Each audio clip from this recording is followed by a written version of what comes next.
ikae nanyi.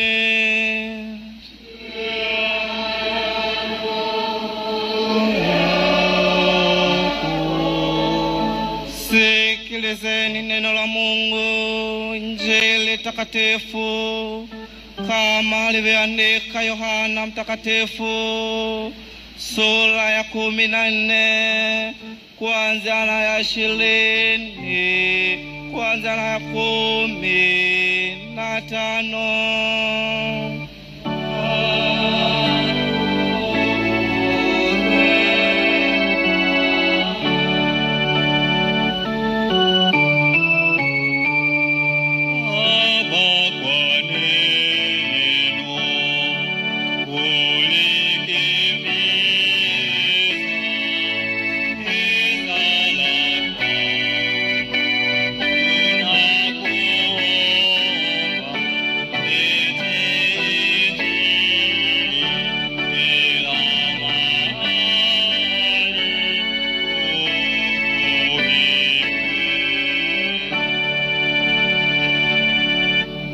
Sikilizeni neno la Mungu. Injili takatifu kama alivyoandika Yohana Mtakatifu, sura ya 14 kuanzia na aya 15.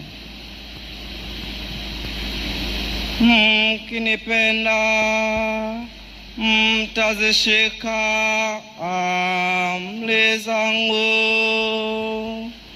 nami nitamuomba Baba, naye atawapa msaidizi mwingine ili akae nanyi hata milele.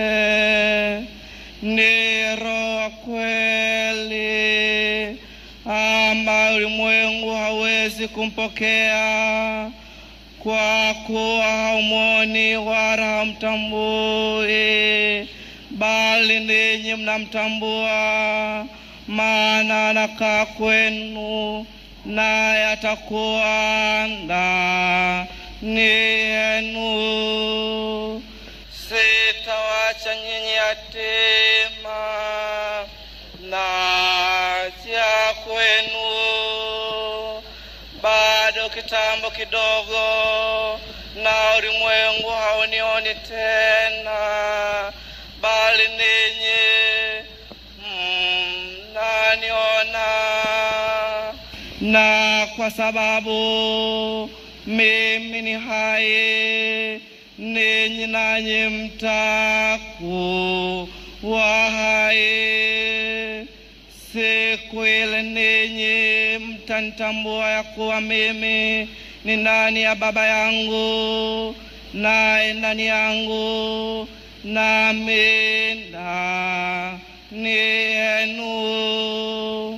Yeye aliye na amri zangu na kuzishika, yeye ndiye anipendaye, naye anipendaye atapendwa na Baba yangu, nami nitampenda na kujidhihirisha kwake.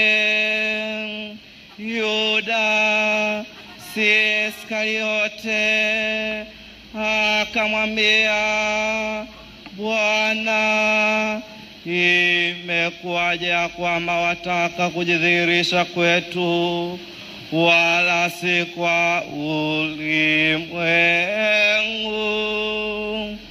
Yesu akajibu akamwambia, mtu akinipenda atalishika neno langu, na Baba yangu atampenda, nasi tutakuja kwake na kufanya makao kwake.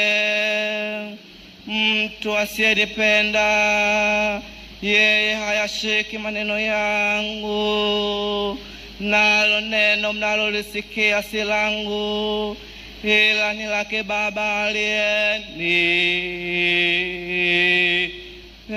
aliyenipeleka.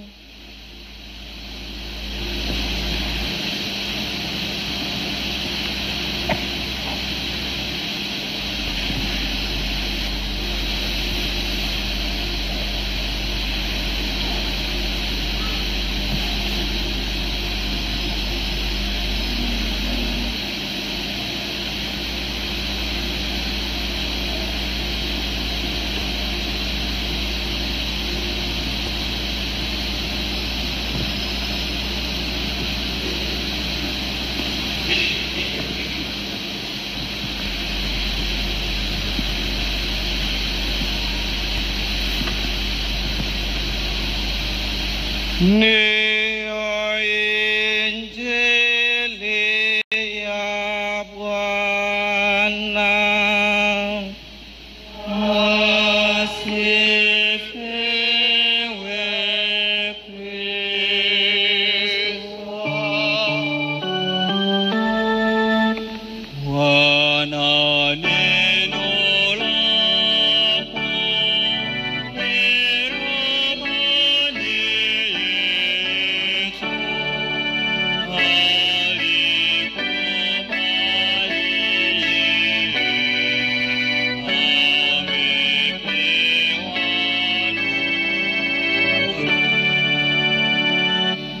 Kanisa tuketi, karibuni kwaya kuu ya Kijichi alafu